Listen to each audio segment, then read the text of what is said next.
Film Sports Talk worldwide with some news from the world of boxing. So y'all know what time it is. You ain't in a rush to get concussed. Now, future Hall of Famer Manny Pacquiao.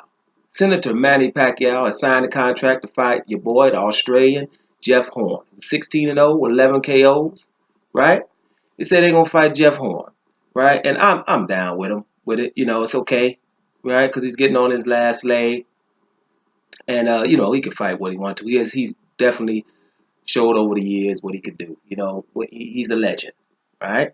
So I don't have any problem with the Jeff Horn fight, even though we all heard Keith Thurman wanted to get some, right? And the welterweight division is trying to unify.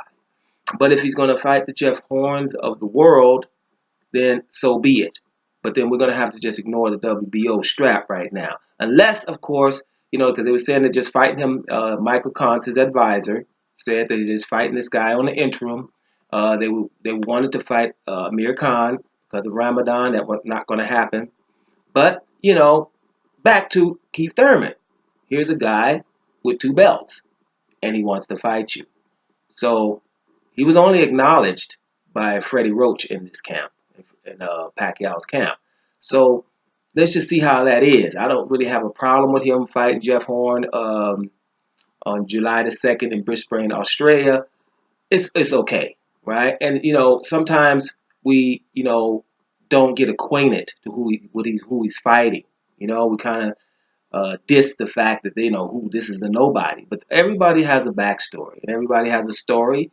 And Jeff Horn is ecstatic that he's gotten this fight. He was like, a guy named Jeff Green and Anthony Mundane. Those are the only real big stars in Australian boxing. And this is the opportunity for him to put his name on the map, And he says he doesn't say he's definitely not going to say he's going to KO Manny. But he is very confident in beating him, And he was moved pretty quick. His father's trainer, Jeff Sr., said, hey, man, we moved my son a little bit quick because we didn't want him to get sloppy, lethargic. We wanted him to stay on his game. And that's understandable, instead of moving him slow and they pick up bad habits. So I agree with that. So, listening to the guy, he seems motivated. He does respect Manny Pacquiao, but, he's coming to win, just like most opponents do.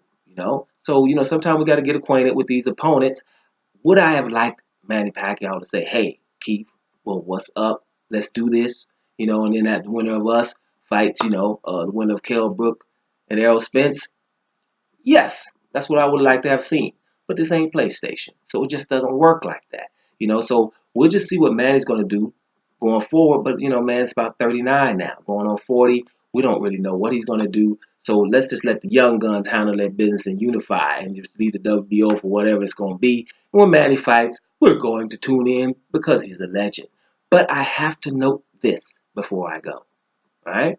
I kind of would like to see some of the same reaction I saw from Floyd Mayweather versus Andre Berto. Floyd Mayweather's last fight almost got boycotted because he fought Andre Berto, a 2-time world champion that's about to fight Sean Porter in a minute, and we all excited about it, right? So maybe we want to get a little bit of that outrage for this fight, but we won't. And the reason will be, well, Manny doesn't have to prove anything. Right. Neither did Floyd. Manny is a legend, a first ballot Hall of Famer. So is Floyd. So if we're going to give these guys respect, then let's give them all respect. I didn't really like that when back a year and a half ago when Floyd retired. I didn't like that his fight was being boycotted. I didn't understand that. As a 2-time world champion, and if Floyd's not all that, then why are we outraged by an old man fighting a 2-time world champion? Just think about it, right? Doing Sports Talk worldwide, and I'm up.